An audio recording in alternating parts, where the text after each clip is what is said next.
Okay, so this is video number 4, and this is going to give you the example of how to annotate a primary source document using all the tools or the specific tools in Kami that I mentioned in the video prior. So, like I said, the first step you would do in annotating a source is finding the source itself. Now, it could say something as simple as this source, and it gives you it straight up like that, or it can be like in a little um, kind of like context in a little paragraph, like above the actual document itself. But in this case, we see that the person who wrote this, so I'm going to click markup. I'm going to go to highlight. So let's find highlight, text highlighter, and I'm going to stick with yellow. So we see that George Washington was the one who wrote this. So I'm going to highlight George Washington.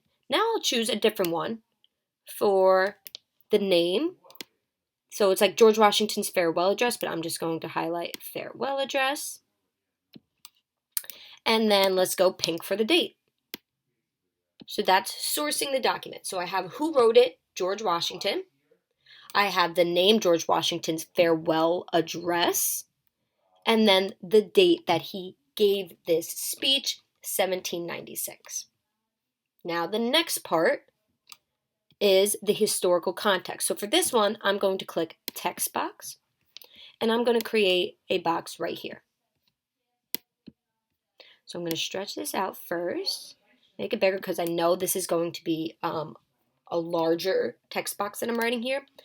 So I'm going to write, I'm going to keep it in red, and I'm going to keep this here, and we're going to write historical context. This, remember, is the background information on the document or what is going on in the world during this time.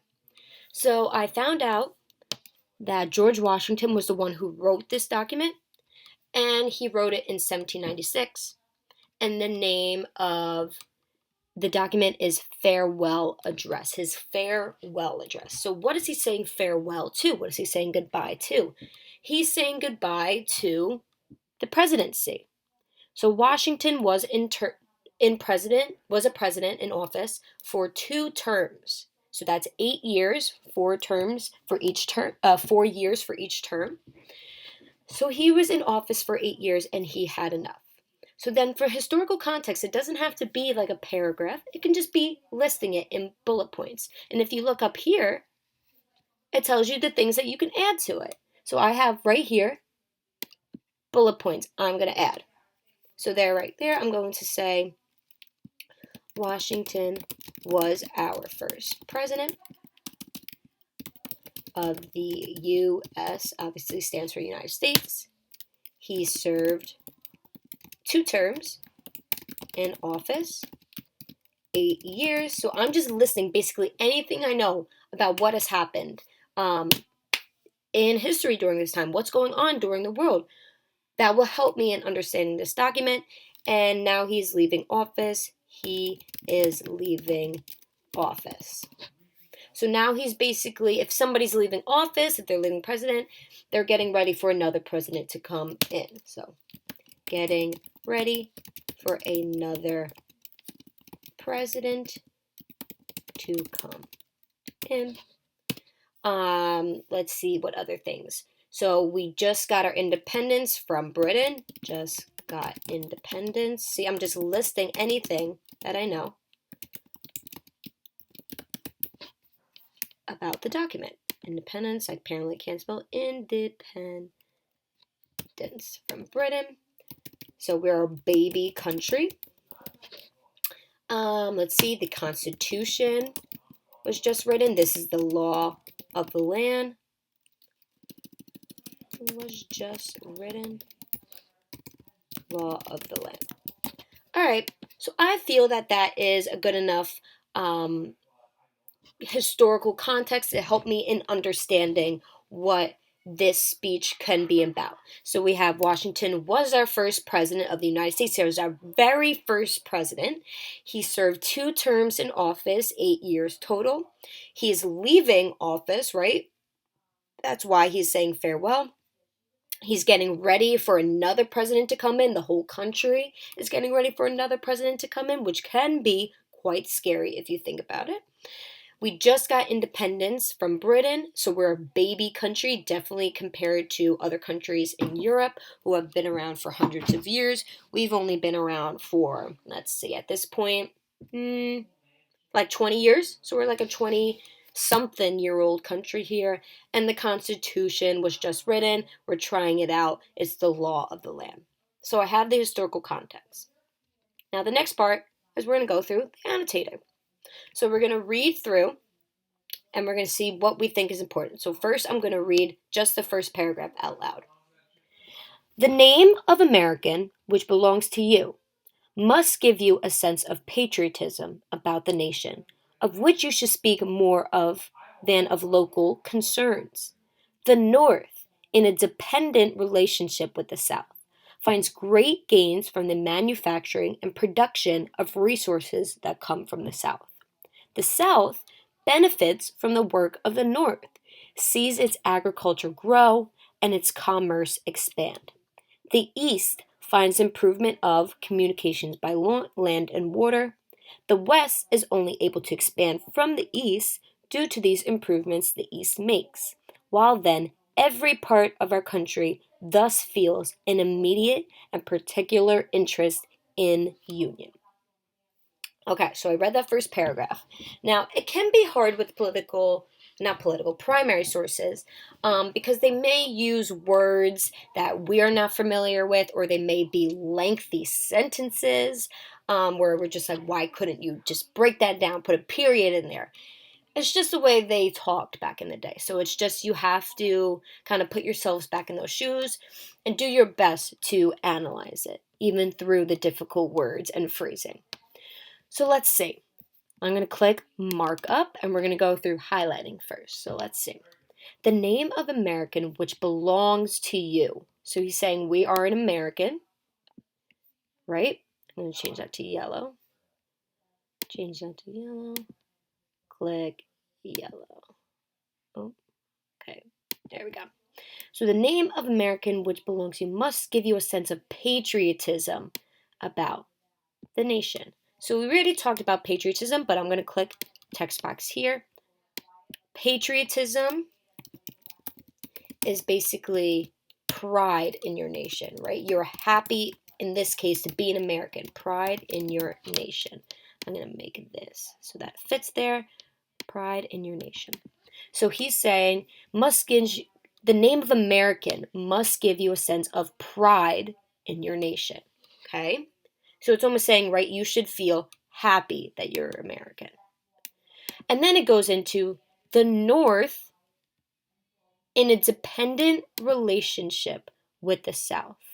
So the North, a dependent relationship with the South. Okay? So we're seeing that, and then he goes how we're in a dependent relationship. And then it goes, the East also finds improvement, and it depends on the West, right? So he's talking about all this country. The North depends on the South depends on the North. The East depends on the West depends on the East. And then his final sentence, while then every part of our country thus feels an immediate and particular interest in union. So if you go to text box again, you say what this means. I'm going to put it over here this time. We feel a particular interest in the union. He's saying it is important to maintain the union, which is the country. So in other words, important to stay united. I'm going to put that in caps, actually. United, right? Because even though we might have different beliefs when it comes to, let's say in this case, slavery with the North and the South, there's still a dependent relationship here. And so the North depends on the South depends on the North, the East depends on the West depends on the East. It's important that we stay united and that we don't focus on, right here, local concerns, right? So I'm going to actually, we are going to highlight this, underline this actually, local concerns. Local concerns, and we're going to make that a different color. Let's do green. Okay. So that's kind of what the first paragraph is about. If you look at it, he's saying you should feel pride in your nation, and it's important to maintain the union. It's important to stay united. So already you know what this first paragraph means. Okay? So it's simple as that. We're just going to go through. Now let's go to the second paragraph. Let me now warn you in the most serious manner against the terrible effects of political parties in general, sharpened by the spirit of revenge, a frightful abuse of power. This leads to a more formal and permanent cruel use of power. Sooner or later, the leaders of these parties become the loudest voice and turns the disposition into the purposes of his own, to gain more power for himself and ruins the public freedom. So this is a pretty powerful one. And if Washington was here today, he would be pretty upset at the state of the union today with political parties. So if you look right here, if you click markup, we're going to go again with highlighting. Let's choose a different color. Let's go with blue. Why not? And text highlighter. Oh, blue. Okay.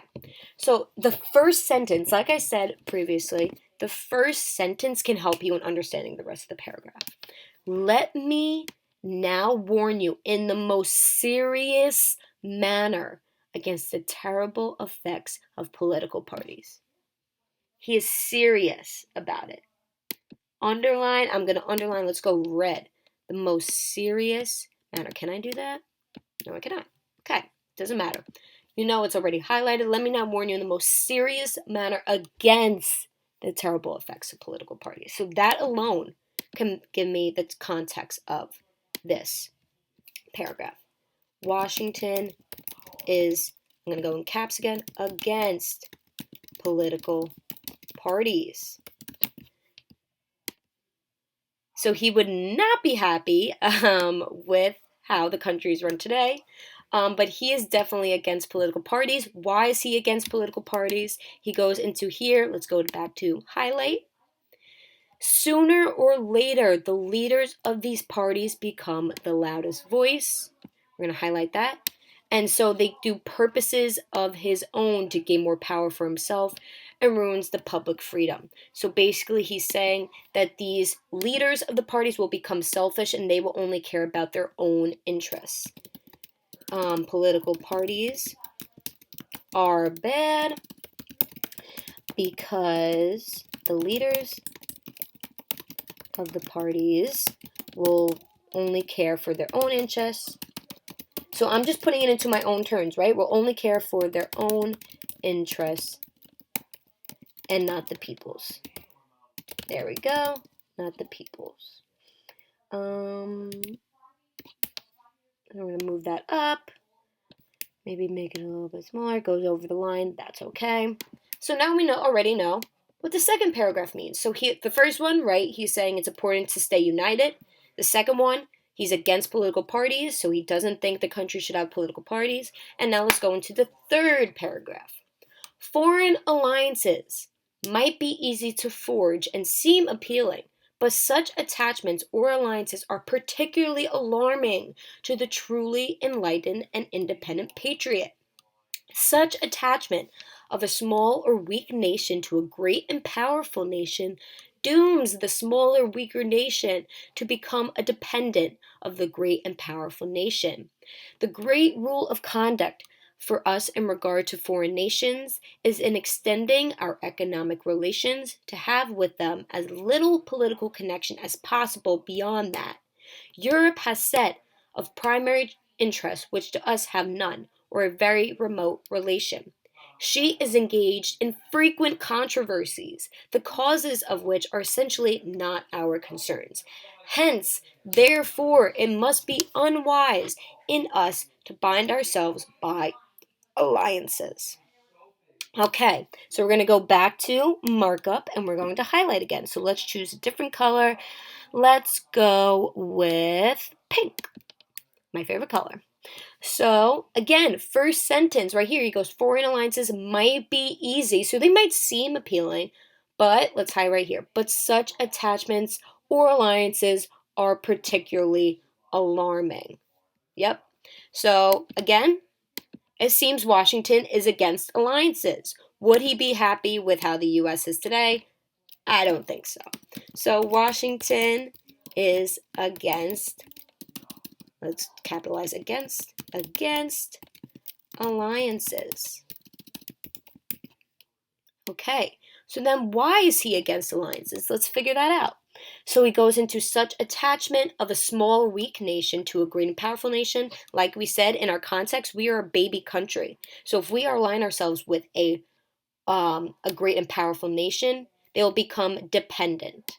So we're going to highlight dependent. Oh, let me go to markup. Highlight dependent, good. And then he goes into blah, blah, blah. We're going to skip that.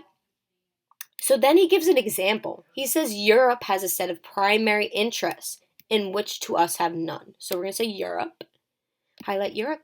She, meaning Europe, is engaged in frequent controversies. So frequent controversies we're going to highlight. See how I'm highlighting major words? She's engaged in frequent controversies, the causes of which are essentially not our concerns. And then the big paragraph right here, hence, therefore, it must be unwise in us to bind ourselves by alliances. So his reasoning for not wanting alliances, so he is against alliances. He is against alliances because the countries, right, that we would be aligned with, like the ones in Europe. So I'm just going to say Europe. Get into frequent controversies. So we're going to say get into trouble with other countries, and then we will be dragged into that. Right? So in other words, he's basically saying if we align ourselves with these countries and they get into arguments fighting with other countries, then we will be dragged into that, and that will be us getting involved in something that is actually not our concern. So, right, so that's the case with like wars. So there we go here. So he's saying he's against alliances because he thinks alliances will get us dragged into frequent controversies that are not our concern. And so it's unwise for us to do that. It can get us dragged into wars. Would he be happy, Washington, with how we handled ourselves today? The answer is no, absolutely not. We got dragged into wars with World War I, World War II, a bunch of other wars that we got involved with just because of our allies. So overall, it seems, right, if we go through the first one, he's saying the country needs to stay united. He's against political parties. He's against alliances. It seems that Washington's farewell address, where he's saying goodbye, he's no longer president, he's giving advice to the country. He's giving warnings. So I'm going to write, let's see, text box, yes. Let's go blue. We're going to write up here. This thing is kind of blocking it, so there we go. Purpose. Sure, let's keep that in caps. Washington is giving advice to the nation and the upcoming presidents, right? Presidents, providing them with 3 warnings. Stay united. Don't have political parties, right? Don't have political parties. And don't have alliances. Now, the first one is up for a debate whether we actually follow that today, whether we are united as a country. That's definitely controversial. But the other 2 we definitely have not followed. We have political parties and we have alliances, but that was Washington's advice. So the whole purpose of this document, as we broke it down, was him giving advice to the nation as he's leaving his office as president. He's giving them warnings: stay united, don't have political parties, and don't have alliances. So this is the perfect example for how to annotate a primary source using Kami. So then if you ever are still concerned or still confused, I meant to say, you can look at this video again, and I will have something else that you will be able to look at. But other than that, you can look back on these videos, and this should help you in completing the assignment. Thank you.